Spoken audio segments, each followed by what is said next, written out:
Good evening students, SM physics channel में आप सभी का स्वागत है। आज मैं कक्षा 11वीं का एक बहुत महत्वपूर्ण प्रश्न बर्नौली का प्रमेय समझा रहा हूँ। ठीक है, तो चलिए अपन व्यंजक शुरू करते हैं। 4 नंबर का बहुत इंपॉर्टेंट क्वेश्चन है बर्नौली का प्रमेय। देखिए, बहुत सिंपल सी 3 बातें आपको समझना है। कोई एक पाइप है, अगर उसका क्षेत्रफल एक जैसा हो, एक समांतर पाइप, एक जैसा पाइप है, कहीं मतलब एक बराबर पतला है वो, एक बराबर मोटाई है, कहीं ऐसा नहीं कि ज्यादा मोटाई हो या कम मोटाई हो, एक जैसा है ना, तो पानी का जो बहाव है एक जैसा रहेगा। दूसरी बात, आपने देखा होगा जब पाइप से पानी बहता है और हम सामने जहां से पानी निकल रहा है अंगूठा लगा लेते हैं या पाइप को दबा लें, तो पानी का जो वेग है वो बढ़ जाता है, तेजी से निकलता है। सेम यही होता है स्प्रे की बॉटल में। स्प्रे की बॉटल नीचे से पाइप रहता है मोटा और ऊपर छोटे छोटे छेद रहते हैं। वो छोटे छेद होने के कारण स्प्रे फुहार के रूप में निकलता है पानी। यानी कि पानी का वेग कब बढ़ता है? जब क्षेत्रफल कम हो। आपको ये समझना है कि कम क्षेत्रफल पर वेग, कम क्षेत्रफल पर वेग क्या होता है? अधिक। ठीक है, व्यंजक पूरा आपको समझ में आ जाएगा, बस आप ये चीजें समझिए। कम क्षेत्रफल पर वेग अधिक, तो क्षेत्रफल कम है तो वेग अधिक। अब बचा क्या? दाब। बर्नौली प्रमेय जो है वो कहता है कि किसी असमान अनुप्रस्थ परिच्छेद की धारा रेखी नली में, असमान अनुप्रस्थ परिच्छेद क्या है? जैसे मान लो ये पेन है, पेन अगर पाइप होता, खोखला होता, तो ये इसका परिच्छेद एक समान है। परिच्छेद मतलब ये किसी पाइप को अगर हम ऐसे बीच से काटे टुकड़ों में तो बहुत सारे वृत्त निकलेंगे ना, वो जो वृत्त है वही कहलाता है क्या? परिच्छेद का क्षेत्रफल या अनुप्रस्थ काट का क्षेत्रफल। तो ये तो एक जैसा दिख रहा है तो इसके क्षेत्रफल भी एक जैसा होगा।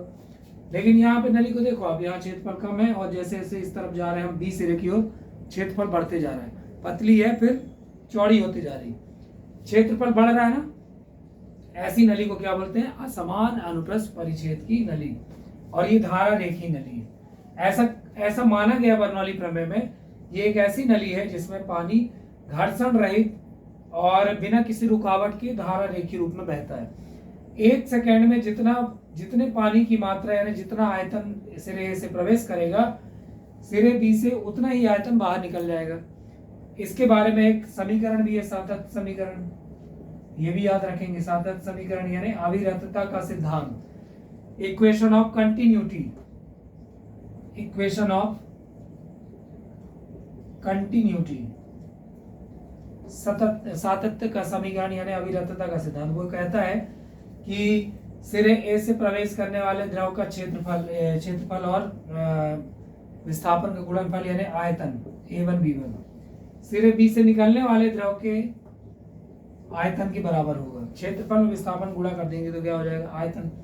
विस्थापन मतलब 1 सेकेंड में प्रवेश करने वाले द्रव का वेग, क्योंकि देखो वेग है v1, तो वेग होता है विस्थापन बटे समय। अगर समय 1 हो, t अगर 1 सेकेंड हो, तो t 1 हो गया तो विस्थापन जो है वो वेग के बराबर हो जाएगा। यानी क्षेत्रफल और विस्थापन का गुणा करेंगे तो ये आयतन हो गया।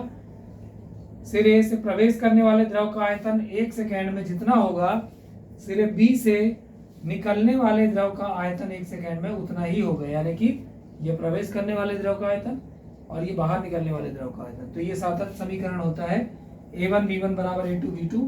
इसको याद रखेंगे, इसका भी अभी उपयोग है। बर्नौली प्रमेय का कथन है कि किसी असमान अनुप्रस्थ परिच्छेद की नली में यदि कोई आदर्श द्रव प्रवाहित हो रहा है तो उस नली के प्रत्येक बिंदु पर दाब ऊर्जा, गतिज ऊर्जा और स्थितिज ऊर्जा का योग नियत रहता है। आपको ये स्टेटमेंट याद रखना है, यानी आपको प्रूव ये करना है, दाब ऊर्जा धन गतिज ऊर्जा धन स्थितिज ऊर्जा। अब आप सोच रहे होंगे ना कि ये दाब तो ठीक है, ये गतिज ऊर्जा कहाँ से हो गई? 1/2 dv², क्योंकि गतिज ऊर्जा तो ये होती है 1/2 mv²। ठीक है, तो ये भी मैं बता देता हूँ क्यों। क्योंकि देखो घनत्व तो होता है द्रव्यमान बटे आयतन, और ये होती है दाब ऊर्जा, ये क्या होती है? गतिज ऊर्जा 1/2 mv²। ठीक है ना। अगर ये गतिज ऊर्जा एकांक आयतन v के लिए हो, ठीक है, तो m/v यानी क्या हो जाएगा? घनत्व d हो जाएगा। अर्थात द्रव्यमान बटे आयतन को क्या बोलते हैं? घनत्व। तो ये जो गतिज ऊर्जा है वो एकांक आयतन के लिए है, और चूंकि द्रव्यमान बटे आयतन क्या होता है? घनत्व, इसलिए यहाँ पे m/v की जगह क्या आ गया? d आ गया। तो ये हो गया d। 1/dv²। अर्थात ये गतिज ऊर्जा किसकी है? एकांक आयतन के लिए। अब ये dgh स्थितिज ऊर्जा ये भी नहीं होती, हमने ये पढ़ा है mgh, ये dgh कैसे हो गया? क्योंकि ये भी एकांक आयतन की स्थितिज ऊर्जा है, अर्थात m के बटे v कर देंगे। m बटे v क्या होता है? घनत्व। तो m बटे v की जगह क्या आ गया? d आ गया, तो इसलिए हो गया। ठीक है ना? यह है समझ में? अब क्या है, परीक्षा है कल बच्चों की, तो हमको भी जल्दी जल्दी बोलना पड़ रहा है, आप लोग समझ रहे होंगे। और अगर कोई डाउट हो तो आप कमेंट करके पूछ सकते हैं, मैं पूरी कोशिश करता हूं कि आपको समझ में आए, इसीलिए मैं 2-3 बार रिपीट भी कर रहा हूं। बर्नौली प्रमेय में आप इतनी बात समझ लीजिए कि एक असमान अनुप्रस्थ परिच्छेद की नली है, उसमें प्रत्येक बिंदु पर, चाहे यहाँ पे, चाहे यहाँ पे, चाहे यहाँ कहीं पे भी, दाब ऊर्जा, गतिज ऊर्जा, स्थितिज ऊर्जा का योग नियत होता है। ठीक है ना? ये दाब ऊर्जा, गतिज ऊर्जा, स्थितिज ऊर्जा। अब मैं जो बता रहा था वो 3 बातें फिर से बताता हूं। कम क्षेत्रफल पर वेग क्या होता है? अधिक। मैंने बताया ना कि अगर किसी पाइप में पानी बह रहा है, वो पाइप में अगर पाइप को दबा दो या उसके सामने अंगूठा रख लो अगर, तो वेग बढ़ जाता है। क्षेत्रफल कम करेंगे तो वेग बढ़ेगा। ठीक है? कम क्षेत्रफल पर वेग अधिक, यानी अधिक क्षेत्रफल पर वेग कम। ठीक है? अधिक क्षेत्रफल होगा तो वेग कम हो जाएगा। आया समझ में? उल्टा, क्षेत्रफल कम तो वेग अधिक, अधिक क्षेत्रफल होगा तो वेग कम। हाँ, अब जब क्षेत्रफल कम है तो वेग अधिक है, लेकिन जहां क्षेत्रफल कम होता है वहां दाब भी कम होता है, ये भी ध्यान रखिए। क्षेत्रफल कम है ना, तो दाब भी कम होगा। क्षेत्रफल कम होगा तो वेग तो अधिक होगा, लेकिन दाब भी कम होगा। और अगर अधिक क्षेत्रफल है तो वेग कम और दाब अधिक। तो आप इतनी सी बात याद रखें कि क्षेत्रफल अधिक है तो दाब अधिक होगा, लेकिन वेग कम होगा, और क्षेत्रफल कम है तो वेग अधिक होगा। क्षेत्रफल कम होने से क्या हो जाएगा? दाब कम हो जाएगा। क्षेत्रफल के आधार पर दाब भी घटता बढ़ता है, यानी सिरे ए का क्षेत्रफल कम है तो दाब क्या होगा? कम, और सिरे बी का क्षेत्रफल अधिक है तो दाब अधिक होगा। यहाँ दाब कम, दाब अधिक, अर्थात जब पानी ए से बी की ओर जाएगा तो दाब ऊर्जा कम है ना, और यहाँ देखिए यानी दाब बढ़ता जाए। क्षेत्रफल जैसे जैसे बढ़ेगा दाब भी बढ़ेगा। ठीक है? अब हमने ये भी बता दिया कि क्षेत्रफल कम है तो वेग अधिक रहेगा। तो यहाँ पे आप देख सकते हैं, यहाँ क्षेत्रफल कम है, वेग अधिक है, तो यहाँ गतिज ऊर्जा अधिक होगी ना, क्योंकि वेग अधिक है।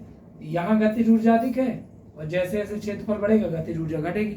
अर्थात जब पानी ए से बी की ओर जाएगा तो गतिज ऊर्जा घटेगी, गतिज ऊर्जा में कमी होगी। और क्षेत्रफल कम है तो दाब कम है, यहाँ क्षेत्रफल अधिक है तो दाब अधिक है, तो गतिज ऊर्जा तो घट रही है, लेकिन दाब यहाँ कम है, यहाँ अधिक, यानी दाब बढ़ेगा। जब पानी इधर जाएगा ना तो गतिज ऊर्जा घटेगी, दाब ऊर्जा बढ़ेगा।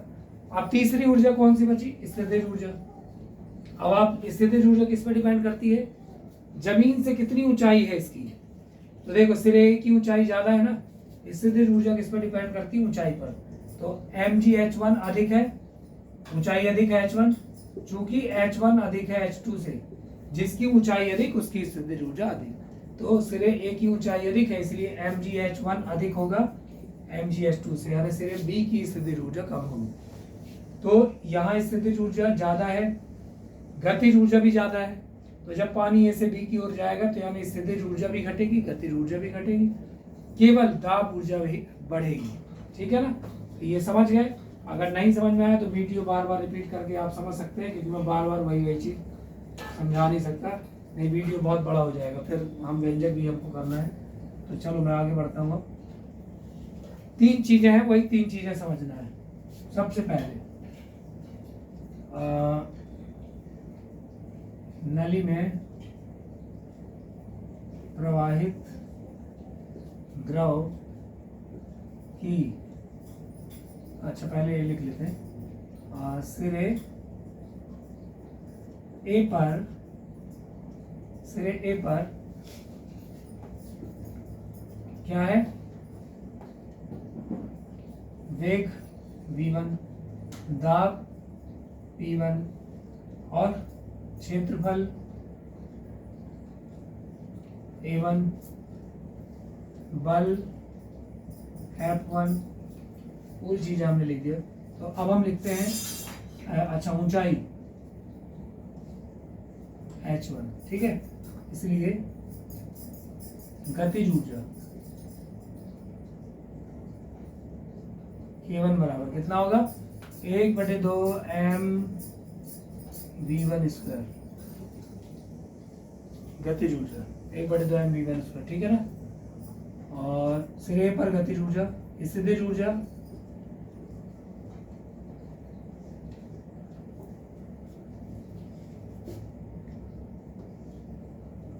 u1 इक्वल टू mgh1, ठीक है। और दाब ऊर्जा लिख दो P1। तो ये तीनों ऊर्जा हो गई, हमने लिख लिया। अब सिरे B पर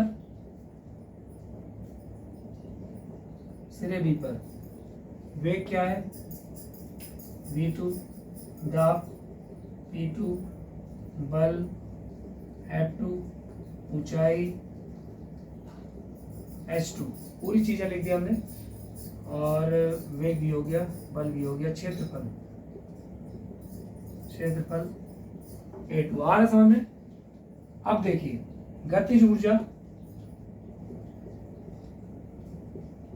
k2 बराबर 1/2 mv2 स्क्वायर, स्थितिज ऊर्जा u2 इक्वल टू mgh2। ये गतिज ऊर्जा का सूत्र होता है, स्थितिज ऊर्जा का।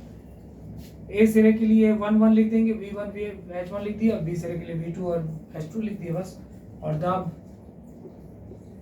ऊर्जा कितनी है p2 है ना। अब देखिए जब ए से बी की ओर द्रव प्रवाहित होगा तो चूंकि यहाँ पे वेग ज्यादा है यानी गतिज ऊर्जा ज्यादा है, यहाँ वेग अधिक है, एक कम है यानी गतिज ऊर्जा कम है। तो ए से बी की ओर द्रव प्रवाहित होगा तो गतिज ऊर्जा घटेगी, क्योंकि यहाँ ज्यादा है कम यानी घट रही है। तो हम लिख देंगे नली में प्रवाहित द्रव की गतिज ऊर्जा में कमी डेल के is equal to k1 minus k2। देखो कमी कैसे निकालेंगे, जो ज्यादा है उसमें से कम वाले को घटाएंगे। तो ज्यादा यहाँ है ना गतिज ऊर्जा, क्योंकि यहाँ वेग ज्यादा है, तो k1 माइनस k2 कर देंगे। कितना हो जाएगा 1/2 mv1 square minus 1/2 mv2 square. ये हो गया अपना। अब अपन स्थितिज ऊर्जा लिखें। अब देखो ऊंचाई अधिक है तो स्थितिज ऊर्जा भी अधिक है, यानी जब पानी इस तरफ जाएगा तो स्थितिज ऊर्जा भी घटेगी, क्योंकि यहाँ ज्यादा है यहाँ कम है। तो स्थितिज ऊर्जा में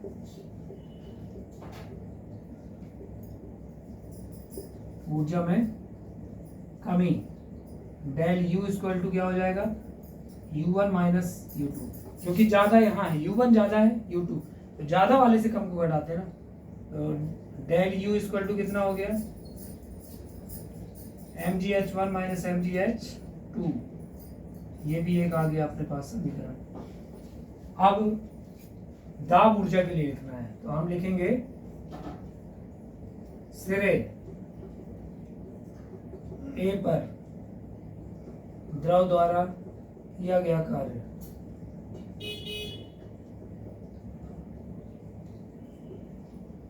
देखो कार्य क्या होता है, बल गुणित विस्थापन। ठीक है, पहले मैं लिखूंगा बल गुणित विस्थापन होता है, और बल क्या होता है दाब गुणित क्षेत्रफल।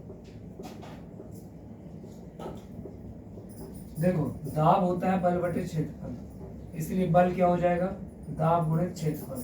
तो बल की जगह क्या लिख दिया मैंने दाब गुणित क्षेत्रफल। ठीक है,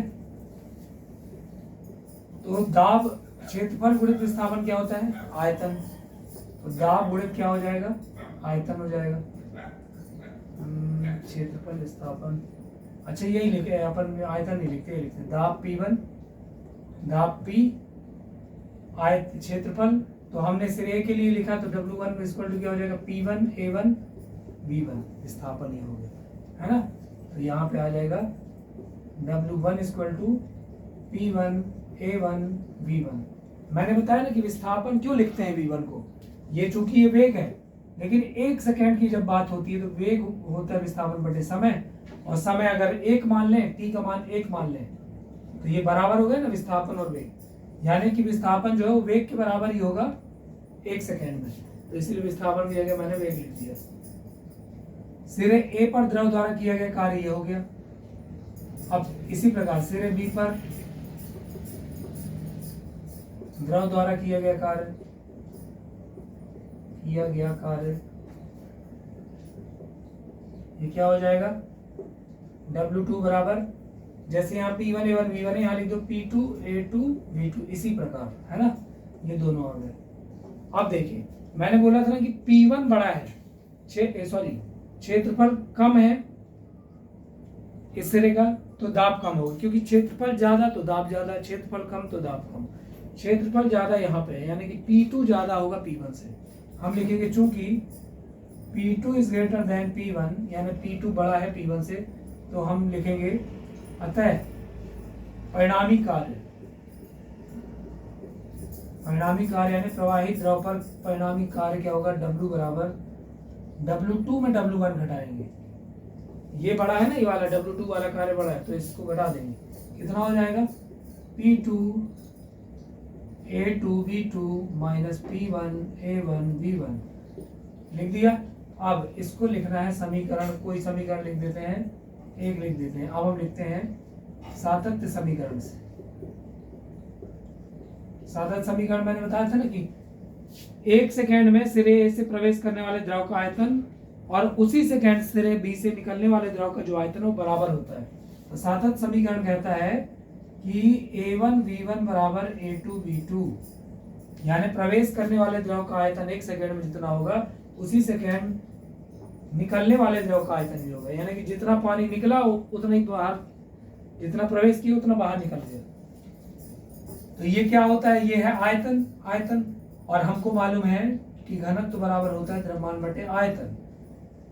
ठीक है, घनत्व बराबर क्या होता है, द्रव्यमान बटे आयतन। ध्यान से देखते जाएं, बहुत सारे कॉन्सेप्ट लगते हैं किसी डेरिवेशन में, तब डेरिवेशन बनता है। इतना आसान नहीं है कि आप चित्र बनाकर डेरिवेशन सॉल्व कर लें। मैंने कितनी सारी चीजें इसमें बताया, गतिज ऊर्जा, स्थितिज ऊर्जा, दाब ऊर्जा, ऊंचाई अधिक है तो स्थितिज ऊर्जा अधिक है, क्षेत्रफल कम है तो वेग अधिक है, दाब कम है ना।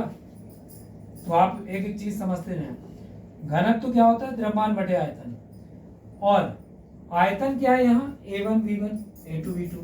तो हम यहाँ लिखते हैं चूंकि घनत्व बराबर द्रव्यमान बटे आयतन, यानी आयतन क्या हो गया, ये हो गया A1 V1 बराबर A2 V2, दोनों के लिए हमने अलग अलग लिख दिया। तो अगर मैं इसको लिखूं तो ऐसे लिख सकता हूँ ना, A1 V1 यहाँ लिख दें इसकी जगह, और D को इनकी जगह में लिया, A1 V1 बराबर A2 V2 बराबर M बटे D, मतलब ऐसा। भाई ये दोनों एक जैसे हैं, तो इन दोनों को यहाँ ले जाओ, D को बटे में ले आओ, तो M बटे D हो गया। आया समझ में? ये सातत्य समीकरण से हमने ये निकाल लिया कि ये आयतन है, तो आयतन बराबर क्या होता है, द्रव्यमान बटे घनत्व हो जाएगा, क्योंकि घनत्व बराबर द्रव्यमान बटे आयतन। ये चूंकि घनत्व बराबर द्रव्यमान बटे आयतन होता है, उससे हमने आयतन बराबर द्रव्यमान बटे घनत्व लिख लिया। अब ये क्यों लिखा, क्योंकि यहाँ पे A1 V1 A2 V2 दोनों की जगह हमको मान रख देना है M बटे D, समीकरण 1 में मान रखने पर, समीकरण 1 में मान रख दो, कितना आ जाएगा, W is equal to P2 into M बटे D minus P1 into M बटे D। ये आ गया। आप एक काम करते हैं, M बटे D को कॉमन ले लेते हैं, तो M बटे D कॉमन आ जाएगा, तो आएगा P2 माइनस P1। ये आ गया अपने पास समीकरण 2। या समीकरण 1 इसको लिख देते हैं, समीकरण 2 इसको लिख देते हैं, इसको 3 लिख देते हैं, है ना, इसको 4 लिख देते हैं। अब हम देखो, हमारे पास आ गया गतिज ऊर्जा में कमी, स्थितिज ऊर्जा में कमी, और कुल कार्य भी आ गया। अब हम ऊर्जा संरक्षण का नियम लगाएंगे। तो यहां तक क्लियर हो गया। इसके बाद हम यहां से ऊर्जा संरक्षण नियम लगाकर सॉल्व करते हैं। इसको मिटा देते हैं।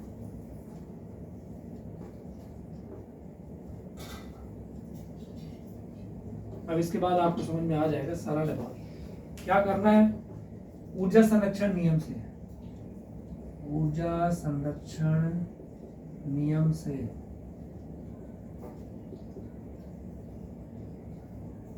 ऊर्जा संरक्षण नियम लगाएंगे तो हम लिखेंगे ये W इक्वल टू डेल के प्लस डेल W, है ना। स्थितिज ऊर्जा में कमी और गतिज ऊर्जा में कमी इनके बराबर में हो जाएगा परिणामी कार्य। तो परिणामी कार्य, देखो ये दोनों ऊर्जा घट रही है लेकिन एक ऊर्जा बढ़ रही है, परिणामी कार्य, तो इसलिए उसको बराबर कर देंगे। अब लिख देते हैं m/d ब्रैकेट में V2 माइनस P1, यहाँ पे आएगा 1/2 m V1 square minus 1/2 m V2 square plus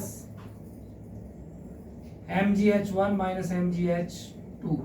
m को कॉमन लेके सभी से काट देंगे, बचे कितना P2 माइनस P1 बटे d। इधर पे क्या बचेगा 1/2 V1 square minus 1/2 V2 square, यहाँ GH1 आएगा, इधर GH2 आएगा। अब क्या करना है, नेक्स्ट स्टेप में D का गुणा कर देंगे दोनों पक्षों में, D का गुणा दोनों पक्षों में। D का गुणा करने से क्या होगा कि वो जो D यहाँ पे है ये इधर इसके बटे में, तो ये कट जाएगा। P2 माइनस P1 बचा, यहाँ D का गुणा किया तो ये कट गया, और यहाँ सब में D का गुणा हो गया तो कितना हो गया 1/2 D V1 square minus 1/2 D V2 square plus DGH1 minus DGH2। अब हमको बस सिंपल से ही करना है कि 2 वालों को एक तरफ 1 वालों को एक तरफ। तो देखो ये माइनस में P1 तो यहाँ ले जाओ, और ये 2 वाले माइनस में इधर है तो इनको यहाँ ले आता है, ये माइनस में, तो इसको इधर ले आओ। P2 plus 1/2 D V2 square, ये भी माइनस में इधर आ गया तो प्लस में हो गया DGH2। P1 वाला माइनस में था, इधर आ गया P1 प्लस, ये तो प्लस में ही है 1 वाले इधर 1/2 D V1 स्क्वायर DGH1, या इसको लिख सकते हैं। देखो ये सिरे A पर दाब ऊर्जा गतिज ऊर्जा स्थितिज ऊर्जा है, और ये है सिरे B पर दाब ऊर्जा गतिज ऊर्जा स्थितिज ऊर्जा। इसका मतलब ये है कि सिरे A पर कुल ऊर्जा और सिरे B पर कुल ऊर्जा बराबर है, अर्थात पूरी नली में दाब ऊर्जा धन गतिज ऊर्जा धन स्थितिज ऊर्जा का योग नियत होगा। यही बर्नौली का प्रमेय है। ठीक है, बहुत सरल है, थोड़ा सा लेंथी है, आप वीडियो देखकर प्रैक्टिस करेंगे तो समझ में आ जाएगा। ठीक है, ठीक है, मिलते हैं अगले वीडियो में। और अगर इसके संबंध में कुछ आपके क्वेश्चन हो तो आप कमेंट करके पूछ सकते हैं, हम अगले वीडियो फिर समझाएंगे। ठीक है, थैंक यू।